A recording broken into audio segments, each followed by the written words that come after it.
എന്തായാലും ഒരു നോവലാണ് ഇപ്പൊ മൂവി ആയിട്ട് മാറുന്നത്. അതെ. അപ്പോ ഫസ്റ്റ് ടൈം ആണോ അങ്ങനെ ഒരു കഥ? അല്ല, എൻ്റെ ഫസ്റ്റ് മൂവി തൊട്ടപ്പൻ ആക്ച്വലി ഒരു ഷോർട്ട് സ്റ്റോറി ആയിരുന്നു. ഫ്രാൻസിസ് നറോണയുടെ ഷോർട്ട് സ്റ്റോറി സിനിമയായതാ. ബട്ട് ഇതെന്റെ സെക്കൻഡ് ടൈമാണ് ഒരു ഷോർട്ട് സ്റ്റോറി സിനിമയാവുന്നത്. ശരിക്കും പറഞ്ഞാൽ നല്ലതല്ലേ, നമ്മളിങ്ങനെ വായിക്കുമ്പോഴത്തേക്ക് ഈ ഓരോ ക്യാരക്ടറിനെ നമുക്ക് ഇങ്ങനെ മനസ്സിൽ ഇങ്ങനെ ഇമാജിൻ ചെയ്തെടുക്കാൻ പറ്റുമല്ലോ, അവരുടെ അപ്പിയറൻസ്, ഒരു സീൻ ബൈ സീൻ.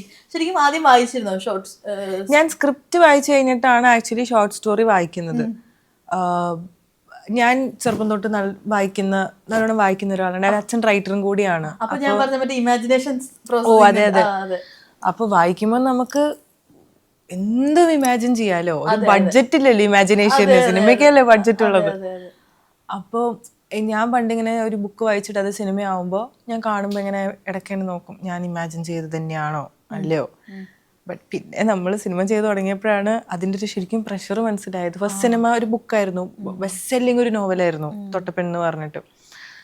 ബട്ട് അതും അതിൻ്റെ ആ ഒരു ചാലഞ്ചിലും ഉണ്ട് ഒരു എക്സൈറ്റ്മെന്റ്. കാരണം ഇപ്പൊ വിലായത്ത് ബുദ്ധ എന്ന് പറഞ്ഞൊരു സ്റ്റോറി GR ഇന്ദുഗോപന്റെ എത്ര ആൾക്കാർ വായിച്ചിട്ടുണ്ട്, എത്ര ആൾക്കാർ ചർച്ച ചെയ്തിട്ടുണ്ട് ഈ കഥേനെ കുറിച്ച്. ഞാൻ പരിചയപ്പെട്ട മിക്ക ആൾക്കാരും ഈ സ്റ്റോറി വായിച്ചിട്ടുണ്ട്. ആൻഡ് അവർക്ക് ഒരു ഗംഭീര കഥയാട്ടോ ഇത്. വായിച്ചിട്ടുണ്ടോ ഇതിന്റെ? വായിക്കണുണ്ടോ ആക്ച്വലി. അത് ഒറ്റരിപ്പിന് വായിക്കാൻ പറ്റും. ഒറ്റരിപ്പിന് വായിക്കണം. ചെറിയൊരു പുസ്തകം, ചെറിയ സ്റ്റോറിയാണ്. ആൻഡ് അടിപൊളി സ്റ്റോറിയാണ്, ഗംഭീരമായിട്ടുള്ള റൈറ്റിംഗ് ആണ്. ബട്ട് വളരെ സിമ്പിൾ ലാംഗ്വേജിലുമാണ്. വളരെ സിമ്പിൾ, കുറച്ച് ക്യാരക്ടേഴ്സ് തമ്മിലുള്ള ഒരു ഇക്വേഷനും കുറച്ച് കാര്യങ്ങളും. അപ്പോൾ ഇത്ര ആൾക്കാർ വായിച്ചൊരു സ്റ്റോറി അവരുടെ മനസ്സിൽ, ഇപ്പം എൻ്റെ കഥാപാത്രത്തിന്റെ പേര് ചൈതന്യം, അവരുടെ മനസ്സിലൊരു ചൈതന്യമൊക്കെ ഉണ്ടാവുമല്ലോ, ഇങ്ങനെ ആയിരിക്കണം, ഞാൻ ഈ ശബ്ദവും രൂപമൊക്കെ കൊടുത്തിട്ട് ഇതായിരിക്കോ എന്നൊക്കെ ഒരു തോട്ടൊക്കെ എൻ്റെ മനസ്സിൽ കൂടെ പോയിട്ടുണ്ട്. ബട്ട് എനിക്ക് ബെസ്റ്റായിട്ട് അതിന് എന്താ ചെയ്യാൻ പറ്റുക? ഇന്ദുഗോപൻ ചേട്ടൻ്റെ കൂടെ ഇരുന്ന് മാക്സിമം സംസാരിക്കുക. കാരണം ഇന്ദുഗോപൻ ചേട്ടനല്ലേ ഈ കഥയ്ക്കും ഈ കഥാപാത്രങ്ങൾക്കൊക്കെ ജന്മം കൊടുത്തത്. He's the mother of this story and the characters.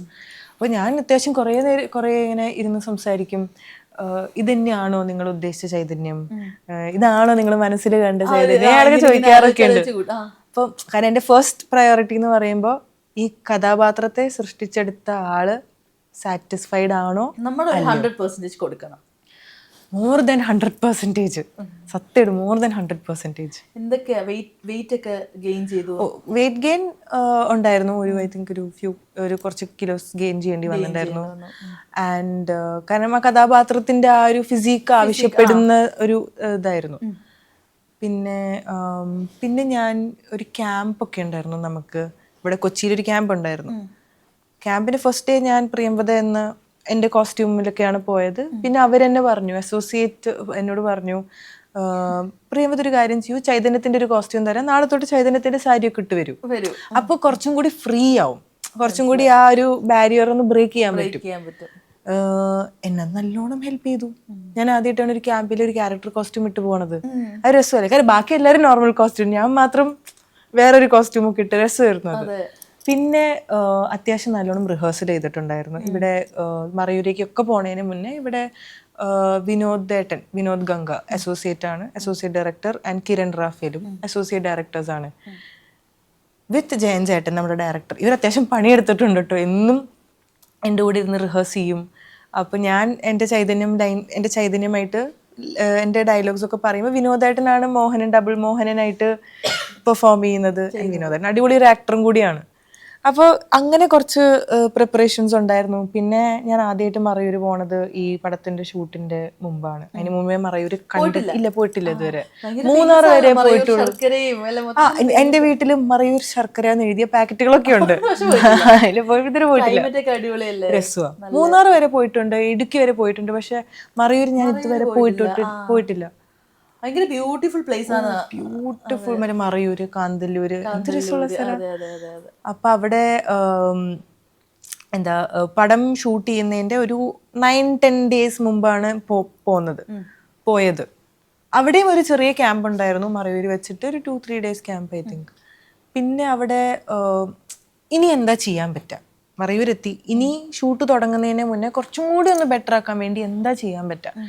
അപ്പോൾ വണ്ടർഫുൾ ടീമായിരുന്നു കേട്ടോ, ഡയറക്ഷൻ ടീമും എല്ലാവരും. എല്ലാ ആക്ടേഴ്സിനും ഇങ്ങനത്തെ ഒരു ടീമിന്റെ കൂടെ വർക്ക് ചെയ്യാൻ ഒരു ഭാഗ്യം കിട്ടട്ടെ എന്ന് ഞാൻ പറയുള്ളൂ. അതെ. അപ്പൊ അവര് ഒരുക്കി തന്നൊരു ഒരു സിറ്റുവേഷൻ ആയിരുന്നു, ഒരു സൗകര്യമായിരുന്നു. അവിടെ ഒരു ടൈലറിങ് ഷോപ്പ് ഉണ്ടായിരുന്നു, ഒരു തുന്നൽ കട, തുമ്പീസ് എന്ന് പറഞ്ഞൊരു തുന്നൽ കട ഉണ്ടായിരുന്നു. അപ്പോൾ ഒരു ലേഡീസ് ടൈലറിങ് ഷോപ്പ് എന്ന് പറയുമ്പോൾ അവിടുത്തെ എത്രയധികം ലേഡീസ് വന്നു പോകുന്നൊരു സ്പേസ് ആയിരിക്കും. അപ്പം എന്നോട് പറഞ്ഞു, ചൈതന്യ ഒരു കാര്യം ചെയ്യ്, എന്നും രാവിലെ റെഡി ആയിട്ട് അവിടെ പോയിക്കോ, അവിടെ ഇരുന്നോ, അവരിൽ ഒരാളായിക്കോ.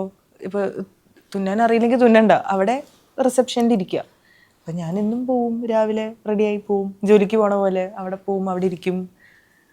ആൻഡ് കുറച്ച് അത് തന്നെ ആ സമയത്തൊക്കെ ഞാൻ വിചാരിക്കും, ഇപ്പം എന്നിങ്ങനെ ഹെൽപ്പ് ചെയ്യുന്നത് എങ്ങനെയാണെന്ന് എനിക്കറിയില്ല. പക്ഷെ അതിനെ ശരിക്കും ഹെൽപ്പ് ചെയ്തു കേട്ടോ. ഭയങ്കരമായിട്ട് ഹെൽപ്പ് ചെയ്തു.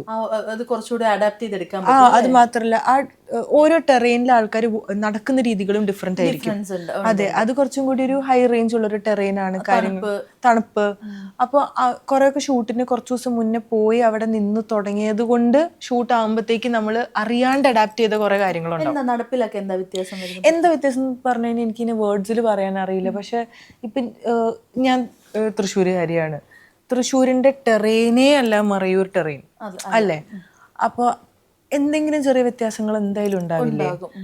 അപ്പോൾ അത് നമ്മൾ അറിയാണ്ട് തന്നെ എവിടെയെങ്കിലുമൊക്കെ അത് ഇൻഫ്ലുവൻസ് ചെയ്തിട്ടുണ്ടാവും എന്നാണ് ഞാൻ. ബോഡി ലാംഗ്വേജസിൽ വ്യത്യാസം, എന്തെങ്കിലുമൊക്കെ വ്യത്യാസം അല്ലെങ്കിൽ എവിടെയെങ്കിലും ഒരു ഇൻഫ്ലുവൻസ് ഉണ്ടായിട്ടുണ്ടാവും. ഇപ്പൊ എന്താന്ന് ചോദിച്ചാൽ എനിക്ക് അങ്ങനെ ഒരു ലേഡീനെയൊക്കെ ഇതുപോലെ ഇതിന് ഇച്ചിരി ചൈതന്യം ഇല്ലില്ല. കാരണം ചൈതന്യത്തിനെ ഞാൻ ശരിക്കും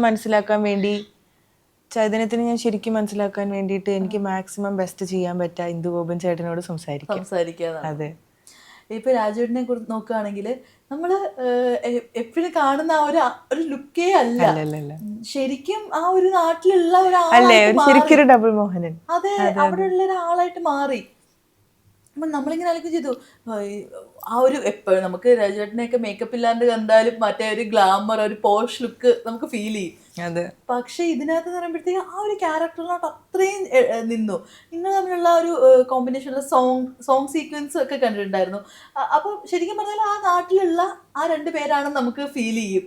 അവിടെ നമുക്ക് പ്രിയമതേനെയും കാണാൻ പറ്റുന്നില്ല, പൃഥ്വിരാജിനെയും കാണാൻ പറ്റുന്നില്ല. അത് ആക്ച്വലി കേട്ടതിൽ നല്ല സന്തോഷം. കാരണം നമ്മളൊരു ക്യാരക്ടർ ചെയ്യുമ്പോൾ നമ്മുടെ ആഗ്രഹം നമ്മളെ കാണരുത്, കഥാപാത്രത്തെ തന്നെ കാണണം എന്നാണല്ലോ. അപ്പൊ അത് പറയുമ്പോ ആക്ച്വലി ഹാപ്പി.